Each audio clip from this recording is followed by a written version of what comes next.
They use poison on the tip. Oh, so that's like the whole secret for them is like what kind of poison Technology. They put on the. That's right there. Their That's advancement. Tech. That's high tech. Telling you what, Poison. There might be a few less elk running around the mountain with arrows in them if I had some poison on my tips. Because then we develop a peep which eliminates glare. So one of the main problems of peeps is when the sun hits you from the side, it glares on the side. There's other animals that don't do this that you could hunt that, you won't fall and die and abandon your family with. And going up is easy. Yeah. But sometimes you go up and then I need to go down now. Yes. The backpack hunt and the feeling of freedom of putting down the camp every day, putting on the backpack, and it's like, where we go? Oh, that's the best. Yeah, and the guy doesn't even know where to go. He's like, that way? Okay. And you pack everything yourself, and that feeling of freedom, that was the best hunt I have ever done. Let's Here we get go. gritty. All right, folks, welcome to the Gritty Bowman Podcast. We're in Indiana at the ATA show, and I got some great guests on the show right now. Got Tim Burnett, solo hunter, and we got Pedro Ampuero. Ampuero. Ampuero? Pedro Ampuero. Ampuerto. Ampuerto. There's no T. Ampuero. Ampuero. Yeah, Ampuero. Pedro Ampuero. Yeah. Yeah, I got Good it. job. Hey, I'm trying. Yeah. I'm trying. I speak Spanglish. It's terrible. I want to hear Tim's version of Pedro's name. Pedro Ampuero. That was awesome. Nailed it. In the corner. We've nailed it. He's got a voice for radio. He can announce. I just pictured Nacho Libre. Just Oh, now, yes. Just like in full. like full Glory. leotard and cape and ready to do the Anaconda squeeze. Have you seen Nacho Libre? What is that? No. Oh, man. Now you're offending him. You offended him. I've offended Pedro. It is probably one of the most classic movies of all time in America's way of butchering Other cultures? Other cultures, I think, is the best way of saying it. But it's Jack Black. Mocking other cultures. He's mocking other cultures. It's funny. It's comedic. I honestly think you'd really enjoy it. But Pedro likes that stuff. So, Pedro, I've been following you on Instagram for quite a while. What's his handle, real quick, it's while you got it? Pedro Ampuero. CA, that's Castellanos, my second last He name. went. He lived in Japan. Puerco. He lived in Japan. He did not. I speak Japanese. Yeah, he speaks I do Japanese. not speak Spanish. So true. That's awesome. But Pedro, you the first time, so I'd followed your content and I'd seen some video of you and some of the things that you shared online and through social media, which is great about social media today because you can follow people who live across the world or people from different cultures. And one of the things that was really neat about you was all your hunts were so exotic to me. Like you're hunting animals in other parts of the world that I've never been to and species that have horns that are nothing like the ones I've seen, so it's really neat to see your stories. And then, so I was always really curious to know more. And you kind of have some of the films and stuff I've seen you in, you've got this just love of the outdoors, but you kind of have this badass thing going too, like cool factor that I really liked. Then I heard you on the Cody Rich Outdoors podcast, Rich Outdoors podcast, and I really enjoyed that episode. Thank you. So today, let's give folks a little background on you. Who are you? Who is there's a lot of people I'm sure that know you because you're super famous in certain circles. This circle is new, so tell me about you. Yeah, so I'm from Spain, not from Mexico. Yeah. Yes, let's get that right. No, I'm I'm a mechanical engineer and have been working doing telescopes until the last year, and now I manage the European side of Cuyo. Mm-hmm. So I get a lot of time outdoors. Yeah. And I don't know what else. In Spain we have a really long season and we have 12 or 13 different species. We hunt all year round, so we get to hunt along a lot in 1 year. So do you guys have a tag system or everything is privately owned, so we don't have public lands in Spain. Okay. So that's good thing because you can get access to a lot of places and to a lot of tags and shoot a lot of animals. So it's not like just one elk at a year or whatever, but it's expensive because you have to basically buy every single tag.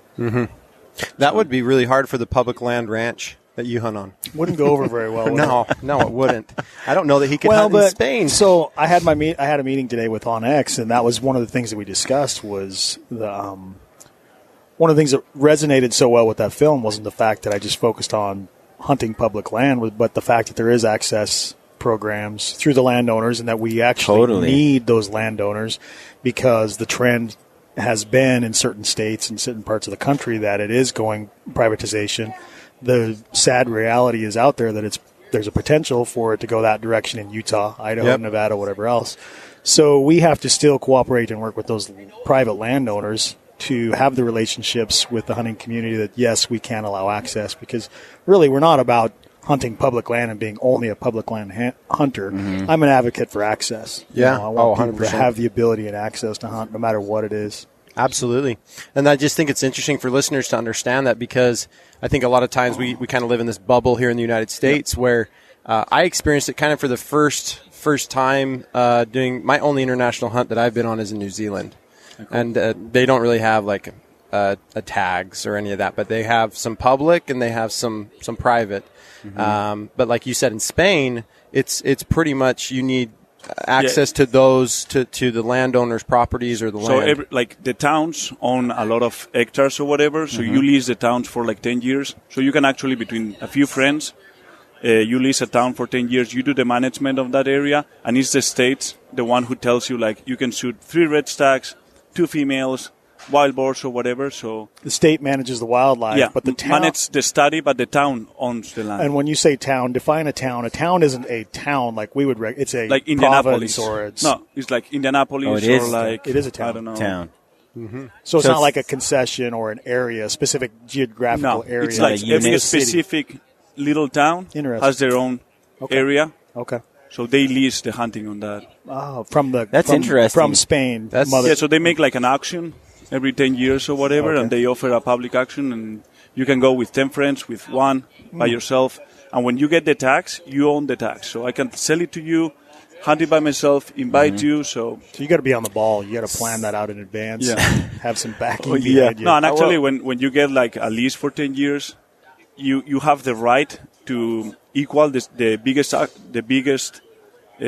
how do you say it? Like The highest bid. the highest bid to keep it by yourself because you were Oh, okay. First right of refusal when somebody comes Yeah, in so- after yeah. your 10 years is up. So, Pedro, there's like a Full Draw Film Tour. There was bow hunting in Spain, and some films that were, from folks down there. And I know they did a tour in Spain where they actually played the Full Draw Film Tour in Spain. And I didn't really think there was that many bow hunters in Spain.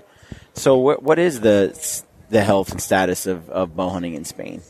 it's getting bigger, and there is way more bow hunters than what people think, and like especially like hunters, like in Spain and in Europe. I don't know numbers, but Yeah. there is like in Spain I think it's a little less than 1 million. So for the population, and we get like tons of tourism from outside because of so many opportunities. So one thing I wanted to ask you is like, I think of all of us here, you've probably killed more animals with a bow This than year, us. this year alone. This probably. year alone than we have our whole lives. in our careers. Like, honestly, for real, how many animals have you shot with a bow? Any ballpark? I would say like around 200, something like that. 200? So 200? 200. 200. No, but it's, I mean, with the bow. How many have you killed with the bow, Jordan? I'm now at 6 with a bow. you're getting there. Well, I mean, Look at that. Then that's and I've shot a lot of really small game, but I won't count those. I might get up to that 200. No, 6 is I can say comfortably 6 big game that I've taken with a bow. I just got my first. Tim's elk. up there. Oh, Tim's Tim up there. It's because I'm old. Yeah, no, man. You're wise. Yeah, Don't but say then old, you're so I was wise. talking to Adam a little bit ago, and he's Yeah, like, that's my what I was- first couple that's- years hunting, I killed 400, whatever. It's a target-rich environment when you have Yeah. that opportunity. And that's was it. Was it you I was talking to, or was it Adam when they said here in the States, like you're limited, your hunting opportunities are limited to seasons and to species. So there's some people that look for one adventure per year. When Adam gets the hang, we don't have the he opportunity. can just walk Yes. out that morning and shoot something. Spain, you don't have seasons, right? Yeah, we have seasons, but they are pretty long, and we have the roe deer, which is pretty curious because they drop the horns Yeah. on spring rather than the fall, so you have all the spring. Also, you can hunt deer. So a lot of opportunities. Yeah, so you have a lot of opportunities. But I awesome. lived in Hawaii for a year and a half, building a telescope over there. And if you live like in a place of like Hawaii, you can hunt. Yeah, because Hawaii, a lot of animals. they've got a lot of animals on those islands, and Yeah, anybody can go out at any time of the day Texas. and go. Yeah. Yeah. Sa- Texas is a very Texas And for Australia, target-rich environment. That is really fascinating. So, so the bow hunting community in Spain. You were kind of alluding to it. It's how many? I know from talking with Hoyt. A big market for them in Europe is the recurve space for the professional archers and world archers that compete in FIDA and some of these world tournaments. How is the hunting community there in Europe? Is it strong from your perspective? The bow hunting is growing, but the bad thing is that there is a bunch of countries in Europe that you cannot bow hunt. It's illegal.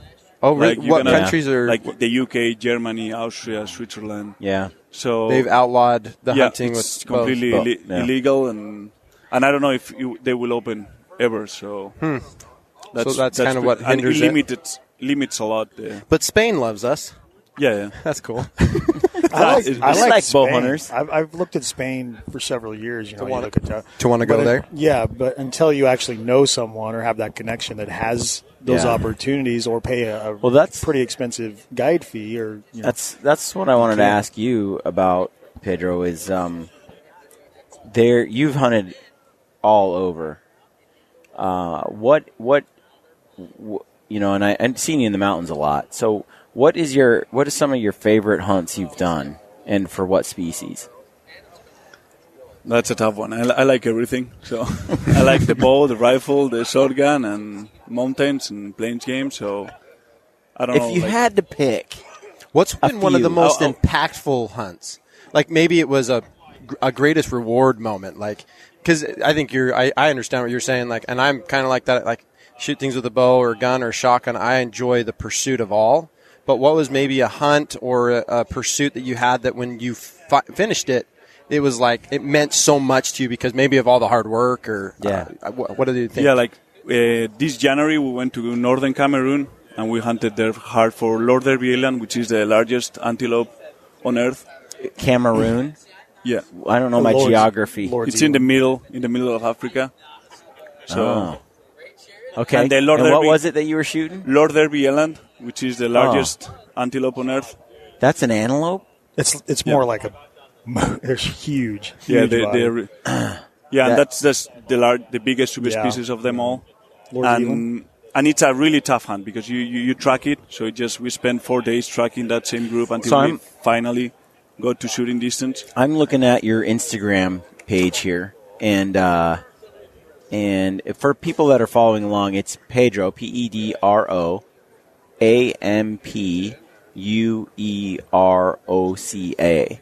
So look him up on Instagram. He has some beautiful photos. Yeah, make sure he's got some great content. So make sure you guys go follow that. So this is photo 1 of 10, or It's the summary of the year. okay, 27 highlights.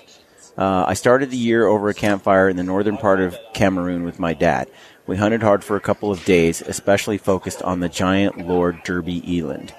After chasing the tracks of a group for 4 days, we were able to sneak to 50 meters of the group, placing a perfect hard shot, which dropped the largest antelope on Earth in seconds. The other animals on the herd never knew what happened. Such a good time sharing time with my tracker, which had bow hunted all his life. Yeah, the tracker, he started as a poacher, and when the outfitter actually saw him track, it was a long story. Like the outfitter saw like an elephant, and they saw it at last light. So they said, okay, let's come tomorrow. We take beautiful pictures of the elephant or whatever. And when they got there the next day, the tusks were gone. Oh no! So imagine the face of the hunters like. Right. There was someone that cut the tusk that night and took it away. So they got to that tracker, and that guy was able to find who had the elephant tusk like 1 week later, and he started working for the outfit. He quietly made that guy go away. No, but I know guys like that. if you see the little bow that he shoots or whatever, and he has shot, he told me like I have shot everything. The good thing is that they speak French. So you can communicate with them, which is nice. Like we can communicate with them. Good thing he speaks French. I speak. I'm fluent in French. But it's not like Parlez-vous français? these darn Europeans. They speak every language. I'm confused. I'm they're like, so Portuguese, cultured. Spanish, French. Dude, he is 100% cultured. Like he can bust out French, Spanish, original Spanish, right, Yeah. from Spain. And he's your English is awesome. So it's like I'm It's sitting here Hawaiian English. Hawaiian. Yeah, he speaks How's Hawaiian it, bro? too. Yeah. How's it? Aloha, bro. Oh man. How is it? How is it, bro? brother? Huh? So tell me more. So this tracker, he started- tracks down the actual poacher. Yeah, and like they can track animals like you wouldn't believe. Right? Really? And I think like they can see more than one thing at a time. So they are not looking just for tracks. They look like everything at the same time. The tracks, the humidity on some leaves, a broken branch.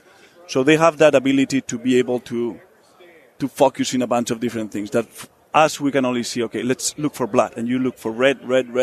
And you don't see like The whole picture. everything, the whole picture. And those guys can, we tracked that same group for 4 days. And it was a large herd, so it's easy to track. But they were tracking a specific animal inside the herd, like a male. Wow. Which for us is like, Is there like a hoof print that had a notch out of it or something distinguished? You won't imagine. It's like, yeah, you are driving. You hear that about like African stories where people talk about those that live in the bush and how they can do things like this because their whole life has been spent doing this, where we come along and we imagine ourselves as these incredibly skilled hunters, and it's really a joke how limited our capacity is. You see how many animals that guy have shot with a little bow made just. He was like, no, I shot everything. Was that the bow that was on the picture? Yeah. It looks like a homemade bow. Yeah, like but a- they can. it's like they a can kid's shoot. stick. But that's the thing. Yeah, is if you look at history of people that used to make bows and like they would spine arrows. They had this system for actually creating something that was accurate, because I'm sure they went out there and flung that stick and they're like, it does this. How do we figure out how to do this? And over time, they perfected a way to actually spine and weight bows and arrows, and match those together with their weighted tips and everything else. It's just sad that we're sitting here in the States and we're just like, oh my gosh, my double can system, yeah. This broadhead's 1 gram. You know, my heavier let than the off, other one. it's only a 90%. Can I get 100% let off? Like, what's going on here? And I like technology. No, I'm just saying in respect it makes of, me of feel the like discussion. I'm a much more talented hunter. No, but to your point, you say, Brian, that here we are, and we think we're these awesome guys, and we go to a place like this, and here's this guy who can track an animal, we look at an elk herd, and it's this big, huge herd, and we go, well, finally we can visualize and see the bull. I mean, I've been in situations where you can identify the hoof size and say this is going to be that's a bull. So there's that's this herd. a bull, but it's not. The we don't bull. know if it's the bull, and this guy's like, oh, that's the biggest one. We're gonna stay on him. For 4 and I've got days. this homemade bow that I've killed 500 animals with that I made myself. It's fascinating. This is cool. Yeah, it's awesome. And they use poison on the tip. Oh, So that's like the whole secret for them is like what kind of poison Technology. they put on the. That's right there. their That's advancement. Tech. That's high tech. Telling you what, Poison. there might be a few less elk running around the mountain with arrows in them if I had some poison on my tips. Because at that point, Can you it doesn't imagine matter. your success rating? It doesn't matter where you're hitting them so much. Tell as you that what. Just full send at all this. Okay, so I get it might in have there. killed So 100 animals with my bow too. You never know. No, but like with the poison is super strong. Yeah. So like when he shows you the arrows, he doesn't allow you to touch them. No touching the arrows. Yeah, because they like coagulate the blood super hard, and they kill the animal that way. So that's got to be more ethical than a broadhead. In a lot of ways, Yeah. all you've got to do is hit it. well, in a especially major, with with a setup that doesn't have the kinetic energy and the power that a modern setup has, it could take 6 of those kind of arrows to try to bleed it out. Whereas, so are they using like frog poison or like it's just like a big secret? Like they don't even talk about it. That is my type of hunting. If it's brown, it's down, man. You don't know. You don't care where you hit that sucker. Just make contact, right? Yeah. So he puts a little poison on there. That's interesting. That's does anybody ever like die from accidentally cutting them? Yeah. I mean, Brian, that's kind of why he says he doesn't want you to touch his arrows. Because we're going to sit there and observe. Oh, this looks really neat. Oh. You're gone. No, they were like, no. Don't touch. Don't touch. Wow. No, but it was pretty cool. Tim, I don't know about that. Like, I'm in, man. I'm clumsy. I might have to move to Spain. Well, wait. So, is that only? Is there limitations to that? Is it something that is available to everyone? Like that poison or whatever. The poison, or is it only like locals? Or I don't know what they're the local people or whatever that. Yeah, so only like local people use it. But like the thing in Africa is that if you are in an outfit area, there is game, but outside of the outfit areas, there is nothing. You're right. It's not that it's less game or it's nothing, like eradicated. So they're protected basically, because it reminds me of that podcast that Jim Shockey did with Joe Rogan. I think it was one of the best I've heard, where Jim really explained that giving wildlife a monetary value is the best way to protect wildlife, especially in a third world country. And so by saying, hey, this eland is worth, so many dollars to come and hunt it, now there's an incentive to protect it. And those people that are outside of that circle, they just need to live. And any wild animal is going to interfere with domestic cattle and whatever production. It's going to interfere with crops and anything else that's going on. And so, and the whole balance gets lost when they start selling the meat, because the more they kill, the more money they make. So that's when everything because it's like market hunting. Africa will stand like normal consumption for the tribes and all that, but when you start selling the meat, it's over. And I actually asked when I was in the rainforest, also in southern Cameroon, I asked one of the backup pygmies, is like, you don't see that you guys with laces and everything, are you killing all the little dikers and everything, and your kids are not going to have anything to live from? It's like, I don't care, I will be dead. Which is like... So I missed that. Your accent threw me off. So there's this critter out there called a diker? Diker, yeah. Okay. Like, diker are the little tiny antelopes. Deer. In the rainforest. And you were saying that you were talking to someone who said... Yeah, our tracker. Your tracker. Rainforest. The rainforest tracker. Yeah, they hunt a lot of dikers with lace, like with traps. It's like a snare. Yeah, a snare. Sorry, yeah. Okay. Lace, that's where I got lost. Well, you didn't say snare, and Brian was like, what? Yeah, I lost you it need there. to put subtitles on the podcast. Okay, so snare. So they hunt them with snares, and you're saying basically you're like, hey. No, they are killing everything out. Okay. Off. So a snare doesn't discriminate. Anything that comes by is gone. Yep. And so he said that when it's... And I told him, like, you don't realize that if you keep hunting so hard and poaching so hard, your kids will not have anything to eat. He was like, I will be dead. I don't care about my kids. Which is pretty sad, because we try to think and to solve their problems with our mentality, but they... Yeah, because at the end of the day, it's about passing it on, right? And it's about... I mean, you on this hunt, it sounded like your dad was with you. Yeah. Was that correct? Yeah. Was your father... Did you get into hunting because of your father? Yeah. Okay. My father has hunted. His father's a big hunter. Is this... And was his father... Is this... I mean, is your family... No, not my grandparent, but my dad. But your dad. Yeah.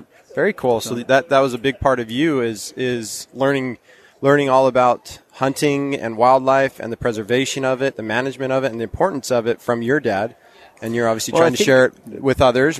That's what we do and what we're all about. But that's sad that does not really care about what he's doing and how it's going to affect his own family or other individuals. It's been neat though. Like I heard Ranella.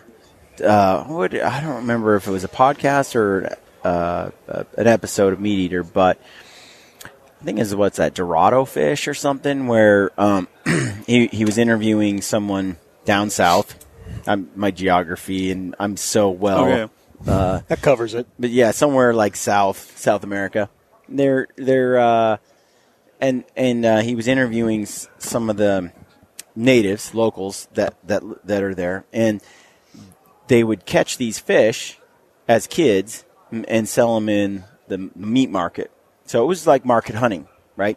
So they would go out, the family would fish. They'd spend like something crazy, like 14 days in some kind of dugout, and they gather all this fish meat, and then they take it to the market, and they made barely enough money to eat.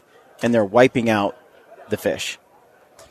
Then fast forward down the road a number of years, and they realize that there's a market for fishermen who want to catch this fish. And they'll make $5,000, 20 grand for these trips by offering the opportunity for someone to catch one of these with a fly rod on some river. So then they shift from, oh crap, we could meat market sell these fish and wipe them out and make nothing and work our butts off. Or we can hang out with some rich white guy or Spanish. Spaniard? We are white too. Yeah, Spaniard. You look really and some rich European man, and they can go fish with them, right? And get Generate even more income, more money with this thing that has a value now beyond the cost of its meat. Yeah. Because people are paying for an experience and for a chance at this animal or this fish. And I think that you see the shift in how they now are stewards over the landscape and the rivers and these animals, rather than just raping the wilderness to survive. And it brings so much value as a whole to the entire world. Like you see it in Africa. You see it anywhere where wildlife has a value, and then you take it away, like from the Cecil the lion type. No more importing of animals from Africa, and all of a sudden it shuts down. Now people are like, I don't want. Might as well just kill the lions, because the only value they had to me before was the monetary thing they brought in. Now they're just a liability. They're eating my kids, and they creep me out. Let's wipe them out. Yeah, when we were to Pakistan, we asked one of the guys, do you guys have any kind of poaching here? He's like, none. Because one ibex worths more than 100,000 heads of cattle. So it's like if someone kills an ibex, there's death penalty for him and for his whole family. So Wow. No, it's true. What country? Pakistan. That's serious Man, they're business. stiff over no, but there. if you kill one ibex, it's like if you go to that guy and you kill 100,000 of sheep, his cattle. Yeah. Well, I think it just goes back to Brian's point. When you're putting, and what Jim Shockey, it sounds like, was talking about on Joe's podcast, when you're putting a value on that animal, that's an economic advantage. That's helping the economy in that country. I learned, I didn't know very much about Africa. I just knew these guys would go and pay this money to go on these safaris. And even I was a hunter, but I just never knew or understood that these guys weren't just going for this experience, but this money that was going in, this is actually helping more than its own current economy. Like the hunting industry is putting more dollars into helping their economy than some of the money they can make themselves, right? And so Pakistan too. I knew that in Africa that they have borders and lands in which you can hunt within, and there are poachers that come, and he joked about it earlier saying, well, did he make him go away quietly? But they will, if you poach in Africa, they have the right to shoot him on sight. You're dead. Yeah. And in Pakistan, if you are to shoot an ibex, your family suffers too. Yeah, that's what the guy said. So. Well, I would kind of believe that, but that's. But I think the whole monetization, like giving wildlife a dollar value, has, I think, a tremendous impact on then how you treat that resource, how you treat the wilderness, wild things. If anybody has any confusion of what we're talking about or more, there's really no greater resource for information than that conversation between Joe and Jim Shockey. by far, you mentioned that's one of your favorite. Of all It time. is hands down, if you're looking for a platform or a spokesperson or talking points or anything else, if you listen to that conversation and study that conversation, that's where every other conversation that we've all had since then or even before then, that's just one central location for all of that. Yeah. Yeah, To bring I it all think together. he just so succinctly, Jim just laid it out there, and Joe asked all the right questions from that outside perspective that I think they did an excellent job of just really summing it up in such a concise and clear way. I really love that. So Africa, so this eland, that's one of your favorite hunts you've ever done? Yeah. And it's not even like Alpine Mountain or anything. But you get to enjoy everything, and you get to see the trackers. It's like a team hunt because you are playing with the trackers, but you do the final stalk. So it has a little bit of everything, which was super neat. People look down, a lot of U.S., especially hunters like here at the ATA, they kind of frown on the whole idea, especially Western hunters, of hunting in Africa. Have you guys seen that, Tim? That's South Africa, Yeah, I look down on hunting in Africa. Yeah. No, I'm just kidding. I mean, be honest. Like, there's this. We're all so arrogant that we think that our style of hunting and the way that we hunt is the right way or the only way or the best way, most ethical, whatever it is. And as a young kid, you're like, I'm the same way. I'm like, man, if you're not hunting elk and deer or whatever, But the reality of it is hunting in Africa is not what hunting was in Africa 200 years ago. You know, it's not even 50 years. It can't be because of certain reasons, and I don't know. I can't speak educated on that, but I'm assuming that because of reasons, whether it's political, legal, land ownership, economic, whatever it is, hunting in Africa is what it is. It ain't going to change. You can pay a lot of money and go on a wild land safari hunt, a real hunt. Those are extremely expensive and rare. And you can pay a more affordable rate, go to a target-rich environment, experience Africa as Africa. Shoot over a water hole. Yep. Kill some go animals. on safari, whatever else, and kill some animals. You can't compare Africa to backcountry elk hunting in Idaho. Absolutely. Here's the thing that I've noticed, and Pedro, let me ask you this. Like, I have seen people who are like, I'm going to Africa, whatever. I've got this opportunity. I've never met someone who went to Africa and didn't come back and say, I just got to do that again. I just got to do that again. And it's surprising because everybody else is looking around, from kind of this stuck-up Western culture where they're like, "You're so stereotypical." It's true though. Like, so you're saying that you've never met someone that went to Africa and came back and said, "I got to do it again." They all say that. Everybody says everyone that goes is like, I want to go back. Oh yeah, I was going to say I understand. Everyone that goes want to go back. Yeah. And what I've noticed is it's rarely the reverse where they go and they're like, I'm never doing that again. They all want to go back, and yet we look at it and go, a lot of, I think, hunters have the attitude, I'm never going to Africa. It's sitting over water holes. Now, you've been all over the place, and my question is what is the reality versus the stereotype? Like, I think there is two types of Africa, and most of the bow hunters, especially, they know South Africa, blind hunting, water holes, but that's not hunting in Africa. Like, there's a bunch of different areas that you are only going after one or two species on 10 or 12 hunting days. So there is a whole world apart from South Africa, and the typical bow hunts that most of the people do that in 1 week, they shoot 15 different species, which probably 10 of them, they are not even local to that area. But there is people don't know which animals are like local from South Africa. Yeah. They think that zebras live all over Africa, and they don't. Yeah. So when you go out to, to Cameroon, to Central African Republic, Sudan, I mean, like, can most hunters afford something like that?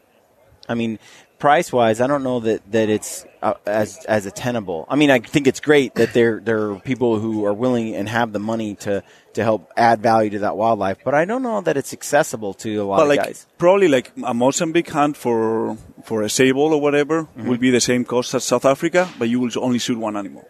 Oh, I see.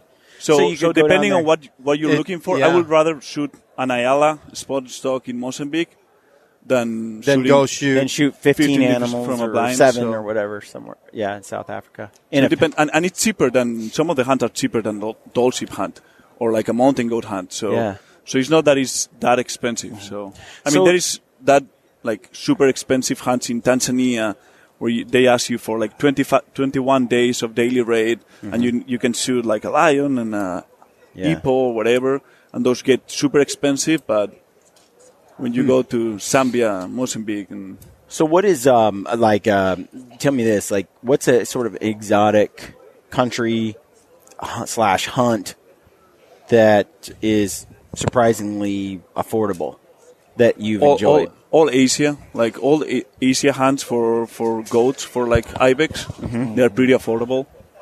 So when you step out of sheep, which typically get way more expensive because here in the US you give a lot of value to sheep. When you go ibex hunts, there are some that you can do for $5,000, and you can do like a 12-day hunt with horses, camping with tents, and a real hunt just super cheap.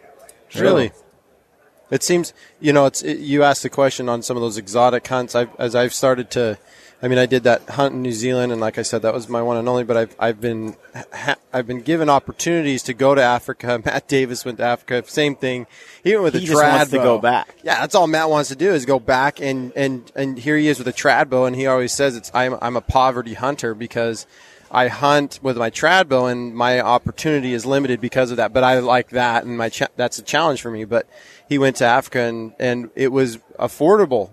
Yeah, it wasn't. Surprisingly. It was surprisingly affordable, and this. I had a friend that went and did an ibex hunt, and he shared with me the cost, and I said, I always had this vision that it was astronomically priced, but that's actually. Again, not anybody can spend sometimes a $5,000 or whatnot, but for an experience like that. Yeah. I would say that the money that I spent in New Zealand was money well spent that went back into the owner of that we went with in the outfit. But the experience that I had there with my stag and my tar, which my tar was actually my favorite. I really enjoyed that hunt because the pursuit was this kind of a spot and stalk and climbing up to the top of those Alps. And so I really enjoyed the challenge. But I'm becoming more actually fascinated with international hunting and seeing how much I in my life could find a way to do some of it more often, knowing that like I love the adventure of it. Just like I think it's cool, like you're expressing for yourself that there's lots. Dude, I'm watching your page. Like you've been a lot of places, Pedro. Yeah. You're the guy from Dos Equis. This is him. Like hunting version, like the most interesting man in the world is Pedro. Right. To me right now. You've got like all these kinds of animals that you've pursued in some of the coolest foreign countries, foreign languages. Yeah. It's more than the species or collecting species, getting to know like different mountain ranges and people, sleeping with culture. Way different people. And I've got a question for you. Oh, go ahead. Yeah, I wanted to run this by because Solo Hunter has a big international audience, and Remy has spent time in a lot of time, right, in New Zealand, and as well as a few other countries, and one of the things I learned actually from watching Solo Hunter was that it's actually affordable to go and hunt some of these places like Australia and New Zealand. And they have public land, and they have hunts like you can go on a tar hunt in New Zealand and get a feel for what it's like to hunt bighorn sheep. But it's a different species. But you can have that same equivalent adventure that a guy here might spend $50,000 to go do, or just you have to win the lottery to get a tag to do it, and it's actually quite affordable to do. And I think that's really cool that Remy he likes to do those adventures as well. Well, Tim, you were just saying that that's something that that you want to do, like. You want to go to Spain and go hunting? Yeah, I think what a lot of it comes down to, unless you're in the position to where you can hire an outfit or a guide or translator, any of those types of things, a lot of it comes down to networking. And that's one thing that Remy does really well and that we've been able to do to be able to step out of our comfort zone and maybe experience some of these new hunts that we're going on. It's through networking with people and striking up relationships more so than just us writing a check, because that's not really realistic for the majority of us. And specifically, you mentioned poverty hunter. It's like, We're all technically we're really all poverty hunters, and we have to do that as work networks and build relationships. Where I think what you also said, Pedro, is that these hunts that you go on and that you participate in, as much as they are these exotic experiences, it's just that they're experiences, and those are some of the things that you love the most. Is just going. He asked the question, "Why did you go there, and why was that your favorite hunt?" You're like, "Well, it's the experience. I'm with my trackers. It's a team hunt, and then there's a spot and stock at the end after we caught up to the herd." Yeah. Curious to know, you've hunted in the States? Yep. Okay, what's your favorite hunt on our side of the pond that you enjoyed or the pursuit was kind of that? I really like I was in Norwest Territories shooting a doll sheep. Okay, Northwestern Territories? Yeah, more than the doll sheep itself, like the backpack hunt and the feeling of freedom of putting down the camp every day, putting on the backpack, and it's like, where do we go? Oh, that's the best. Yeah, and the guy doesn't even know where to go. He's like, that way? Okay. And you pack everything yourself, and that feeling of freedom, that was the best hunt I have ever done. Have ever done on this side? That's cool. No, probably on my life. Oh, really? That Norwest Territories There hunt. you go. We got to it. Look, I'm telling you, like, there's something about having, 7 days, 10 days of food on your back and just going wherever the animals are. Yeah. And hunting. There's something super liberating about that. I find that it's far more challenging to do that with an elk hunt because the logistics of getting the animal out are a lot harder. So you do it on a deer hunt, and it's not so daunting. You can get just far in there, do some crazy stuff. Your pack is with you all the time, and then, you can pack out what you get. Whereas with elk, it's almost like you go 14 miles in on your feet and you wander around and you get into the elk herds and it's intense and it's incredible and you have this experience. You better have like 4 days to pack it out, and you better be resilient because you spend as much time packing out as you do hunting. It's just a big animal. But I found, I just still think living out of your backpack and having the freedom to go wherever you want is one of the best hunting experiences. It's amazing. It's something that we really cannot do in Spain because there is so much population and so many towns and roads or whatever that this doesn't really make sense to do that. Mm-hmm. Yeah. So some people is like, oh, you have ibex or whatever. I'd rather go to shoot a spike elk, like the ways you guys hunt, than shooting ibex or roe deer because I really like that. Yeah. That freedom and being by yourself doing, I don't know. I like that. And I like how he says, he said a spike. Because at the end of the day, for you, and I think for all of us, what it becomes the most fun thing for us, oh, look, we got Logan. What's up, guys? Is that it's an experience. And for you, what was fun was the journey. Right, and it did not matter. It doesn't matter the size of the animal. It's just that pursuit, and then, like Brian talked about, when we get to that end point of the hunt, and especially with elk, and Tim knows this very well. These two, we're kind of in between two very successful elk hunters. Is that is like when for me my favorite part of the hunt is actually when you pack it out. Like I enjoy the journey leading up to, but my brother this year He got a coveted tag in Utah to hunt and pursue elk in a great area, and I was not with him when he shot the animal. It was about 3 hours away, but as soon as I got the call that he had shot one, he says, I'm pretty sure I got him and he's done, I immediately got in my car. I was at the office and I had left my stuff in my truck, and I drove straight down 3 hours to the area he was hunting in. And then when I got there, he said, yeah, I found him, and we hiked in, and I was able to pack it out with my brother. Awesome. And I love that part of the hunt. Because it's the camaraderie, it's the experience, and it's the relationships that I think you're speaking to. That you joke, you're like, yeah, I'd have as much fun on a spike hunt if it was a big bull or not. But that's really cool. That's actually a hunt bucket list for me too. I don't know. You did a mountain goat hunt. Have you, Tim? Yeah. Have you done a sheep hunt or doll or anything? Nope. So me and you that's something you haven't done either yet, right? No, just the mountain goat, which was. Mountain goat, sheep country, it's totally different. The weather can change so fast. I mean, I was hunting elk at 12,000 feet in Colorado, and the same thing, like the weather, you're above alpine, and it can be intense, but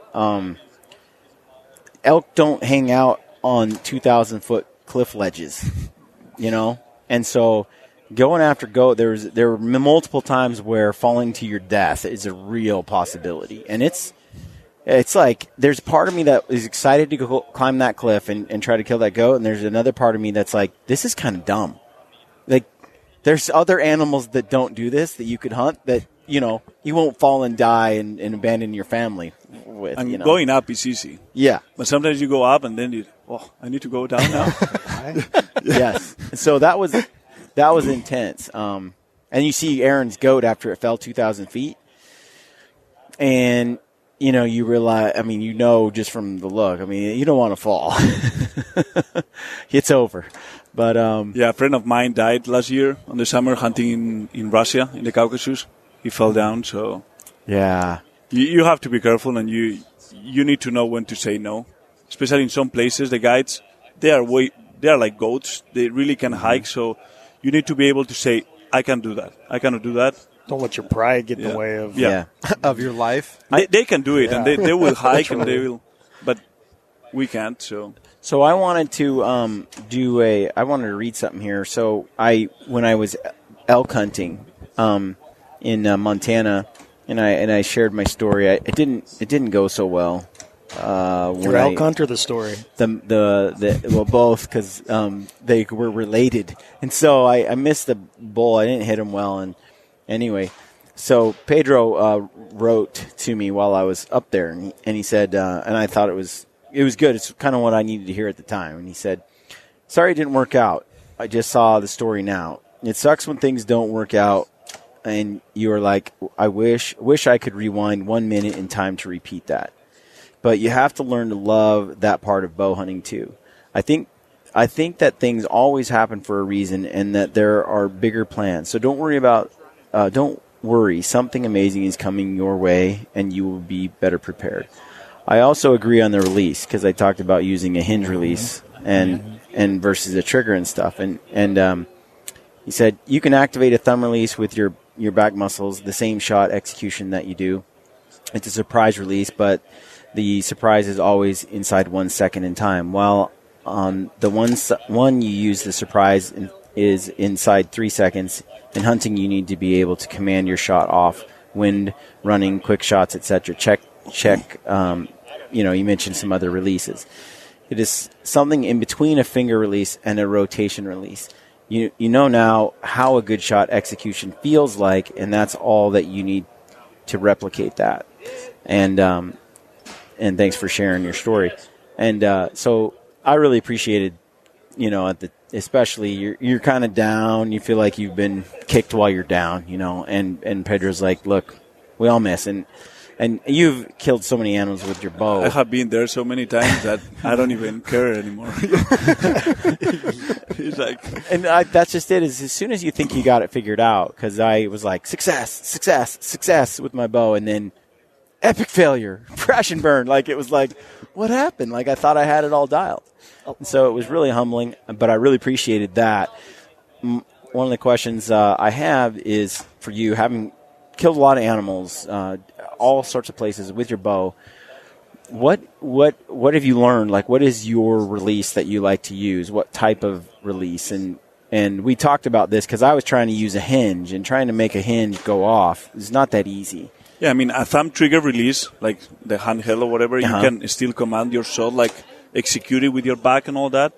But the thing is that in real life, in hunting, sometimes you need to punch the trigger. Because there is wind, the animal is moving, you have a very short gap to make that shot. Mm-hmm. So you have that capacity to do that with a thumb activated release. But you still can. And the one you were using is great to get the feeling and to train and all that. But sometimes the truth is that you need to punch the trigger. Yeah. That's what I found this year is I was really good, and under the right conditions, I can execute that hinge that way. But under the wrong conditions, it was useless. Like I really had no recourse. I just had to let the shot get away from me. And that was heartbreaking because it was totally doable with like a trigger or something, with an index release. So this year I'm playing with some other options, and the thumb and some others. It would be nice to be able to, because I would much rather take a longer shot using a hinge when the conditions are right and just relax and just be surprised by the release and the shop break. But then there's conditions where I don't want that. And so being able to do both on the same release would be really nice. Have you struggled with target panic? Not really, no. No. I think the most important about shooting the ball, it's in your head. Yeah. And knowing that when you're going to take the shot, it's going to work out perfect. So sometimes I have even make shots, it's like, I got it. It's like, no, you missed. Really? Because you have in your mind that everything is going to work out perfect. Right. So it's kind of a big surprise. Yeah, you need to be 100% confident. That's that better it's gonna to shoot and go, what? I didn't miss. Like, what? I did that this year. Then the other way, like... Yeah, you look with the binos, it's like, I don't see blood. The other option is you shoot and you're like... And you're surprised that you hit it. Yeah, that's when you're really bad. You look up the arrow no way! Like, hey. I did it! Yeah, I totally meant to take that shot. No, yeah, you should be shocked when you miss. That's good. I was curious what you've been using and how you like to do it. Well, before we go, I wanted to talk to you because we got to get rolling. But I want to talk to you about the Total Peep. Okay, yeah. So tell me about this. This is cool, Tim. Have you heard about this? Just 5 minutes ago, or Dude. I say 5 minutes ago, just before when I met him. Yeah. So the reason I came here is because a couple of friends in Spain we develop a peep which eliminates glare. So one of the main problems of peeps is when the sun hits you from the side, it glares on the side. So your perception of the picture of the peep moves to that glare because the eye thinks that glare is part of the opening. So you get lefts and rights depending on the angle of the sun, which is very important for hunting and 3D shooting, and also a string rotation. Like string rotation is big. Yeah, when you travel and the temperature changes and all that, it's never perfect. It's always like 2 degrees or whatever. So by how it's designed, it allows 20 degrees rotation on each side without changing the circle or like deforming the shape of the peep. So I put it up to my eye the other day, and I was like, and you were just demonstrating it, and I was thinking I could see how it works, and like this is smart. I'm surprised. Coming from a guy from Spain. Yeah. Coming from a white guy from Spain. He designs telescopes. Yeah, I just found out that I'm white. Yeah. Which is pretty cool. That is so great. No, those telescopes are that peep sight is super cool. And so anybody who designs telescopes, I'm wondering why you didn't come up with a peep sooner. But anyway, no, but it's really neat, and we need to get it in the hands of a few people, I think. Yeah, I'll give you a bunch to. I don't know how you do the giveaways or whatever. Yeah, that would be cool. For your audience to you try it out. You can just give one away to me. Like I'll enter I'll the give contest. it to you, not to Brian. So what I noticed though is, back in the day when I was a little kid, Tim, back then they used the rubber tubing and attached it to the bow on the compound, and then it straightened out your peep sight every single time. Are you saying that because you're the one old enough? You know what's funny is that? he's saying that because you're wise, right? You're old, but I had He's that like- on my bow. Like my first toy had the same setup. I'm not that old. He saw me nod. He saw me He nod was off. trying to and bring he's you like, back. Wake up! He's like, I got to bring Tim back into the conversation. Back Remember that around. one time back in? I do remember those. Yes. Those were I was the other day. I was frustrated because I was shooting a little left because I was getting a little twist in my peep sight, and I didn't even notice it. And it still lined up with my sight housing, at least enough that I didn't notice the change. But it completely it had me shooting very far off, and then I'm moving my pins because I'm like, I don't know what's going on. When it turned out that it was my peep, and that's happened to me a couple of times. So now I'm always looking at the peep to get it set up, and it seems like you can get all the twists out of your string, and you can get that peep lined up, and then just heat, cold, shooting more arrows, string stretches a little, and that peep gets a little bit off, and I hate having to mess with it when I'm in the woods. I always bring to any hunt the loop pliers, which allows you to tighten the loop a little bit. The D-loop? Yeah. Yep. So that when you pull on the D-loop, it's lined it up will correct with it because when you travel to a place that is way warmer than when you're training or whatever, you will always I noticed that happened to me when I came from the States and went to New Zealand, I pulled my bow out and I was like, dude, this thing's rocking. I'm going to be good to go. And he's like, let's go shoot first. And that is exactly what happened. And I was like, what's going on? And it's like, nothing should change. It was in a case, maybe a little bit of bump. But then I started realizing, like, my D-loop, my peep, and I had to make some adjustments. And all of a sudden I was back. Yeah, loop pliers. I should have brought those. One of those I things do that no one has. But I also use super glue. I get it where I want it, and I glue the D-loop kind of in place. It sticks for a while. Yeah. Kind of, holds it there. That's what Aaron does. And also, like, the difference in the lighting. Mm-hmm. Like, That's a big deal. it's a big deal, and most of the people don't realize It's not that. part of the process for me. I haven't even thought about that until you just said that. So now it's going to be in my head. And you train in the morning sometimes, and you train in the afternoons, like, Well, before they came out with the colored peeps, I used to take some just matte paint and spray paint the inside of it and the outside, and it got rid of the glare. Helped with the glare. Yeah, the first time I noticed there's a difference between indoor and outdoor. I'm shooting indoor with Aaron, and it's kind of dark, and I'm grouping, and Aaron said, and I go outside, and I'm grouping to a totally different spot. And I'm like, what's going on? And he's like, well, Brian, you see through the peep different indoors and outdoors. yeah. I'm like, what? Who? Huh? And Peep. then I started to figure that out. But those are detail stuff. I'm not a detail guy. Yeah. In Brian's- theory, you don't even need a peep.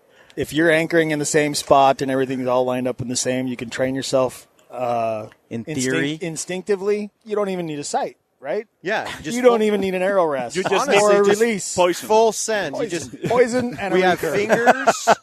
And you have I'm poison all tip about broadheads. technology, but I'm at the point where I want to strip all that crap off my bow. Well, and I just will shoot say this. I will say this, and I've said this a Poison. few times now.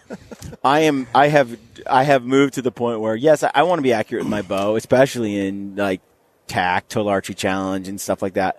But I do not intend to take shots that I'm now I'm at a point where I just want really close shots.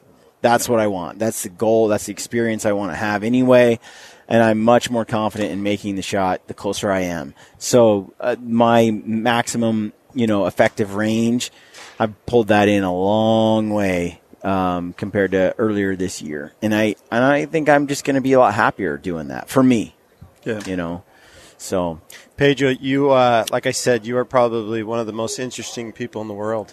Thank you. I want to go keep second talking. again. I want to keep talking. Yeah. It's like Brian and I have been talking about this. The most tough thing about the archery trade show here is that we really get, like this hour block to talk, and it seems like sometimes the conversation starts to go and we start getting to a good place at about that 40 to 50 minute mark, and we're ready to start rolling into some more conversation. We got to cut it. So I'm with Brian. I'd love to do another podcast with you and dive more. I've learned a lot today, and Thank you. Huge thanks for having me. Hey, no, thanks And- for being a part of it. And for those that are interested, go check out the Rich Outdoors podcast, Pedro. I really enjoyed that one. Okay. And Thank you. a little bit about your upbringing and your past and stuff, and then and Cody asked some great questions. So And just one more plug, guys. Go follow Pedro. He, again, Pedro, you have a YouTube channel? I think so. Yeah. Yeah, I have one. You think But so? I haven't uploaded. You need an things. agent? I can take care of that. this guy knows YouTube pretty well. I know a guy that likes video. Yeah, if you think you have one or you think you don't, he'll make sure you do. I haven't uploaded much. So lately. this is what Most I of think- everything you're doing is kind of living on Instagram, right? Yeah, and now through Kuyu And also. exactly. And that's Pedro, really cool. I think what you ought to do is in your Instagram put a YouTube link. It looks like there's one in there. Is that for a film? That's the last film we released. It's like an interview to my dad because Okay. they gave him an award because of his mountain career and all that. So it's an interview to him and what he thinks about the mountains and all that. So Awesome. And that's on Kuyu's site right there. How old? 7 months. Oh Yeah, a little Little girl. Bruno. Little girl. no, Bruno. Bruno. Boy. Little Yeah. boy. My little girl's 7 months. Yeah. as well. Cool. Yeah, that's all so the awesome. teeth coming out. Yeah, dude. a rough She's time. finally just started to crawl and starting to figure out the whole pulling herself up and then falling down and getting mad. And I was just talking to my wife last night, but I've got 2 boys, Okay, cool. and then I've got this little girl, and I mean, Awesome. she's You know, my that's world. my man. first one, so That's awesome, man. Yeah. Congratulations. thank you. Well, thanks for coming on the podcast, Pedro. And folks, go check him out, Pedro, Pedro. And Yeah, do you know the last part? And the Instagram Pedro is well, your name is spelled a little different. So the Instagram handle is all one word: Pedro, Pedro, Ampueroca. Yep. Yep. And you'll see really cool pictures. You'll know it's him. Thank you. Yep. Thanks again, Pedro. Muchas gracias. Thanks, man. Muchas gracias, amigo. Stay gritty. Yeah. Buenas noches. Buenos. Despite our ever-changing, ever-indignant world with its growing ignorance of and indifference to the ways of the wild, I remain a predator, pitying those who revel in artificiality and synthetic success while regarding me and my kind as relics of a time and place no longer valued or understood. I stalk a real world of dark wood and tall grass stirred by a restless wind blowing across sunlit water and beneath star-strewn sky. And on those occasions when I choose to kill, to claim some small part of nature's bounty for my own, I do so by choice, quickly, with the learned efficiency of a skilled hunter. Further, in my heart and mind, I know the truth and make no apologies for my actions or my place in time. Others around me may opt to eat only plants, nuts, and fruits. Still others may employ faceless strangers to procure their meats, their leather, their feathers, and all those niceties and necessities of life. Such is their right, of course, and I wish them well. All I ask in return is no one begrudge me, and all of us who may answer the primordial stirrings within our hunter souls, my right to do some of these things myself.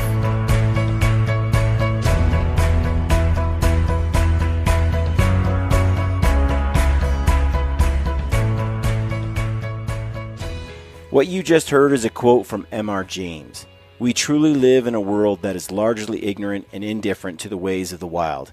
And although some regard us as relics of a time and place no longer valued or understood, we have the opportunity to change the way these people view the hunter and the hunt. We can share our experiences and nature's bounty with those who employ these faceless strangers. And by so doing, we make a difference, not just for ourselves, but for the wild animals in the wild places we care so deeply about. Never stop sharing your passion for hunting and the outdoors. Our wild animals and our wild places depend on it. This is Ty Stubblefield, and you're listening to The Gritty Bowman.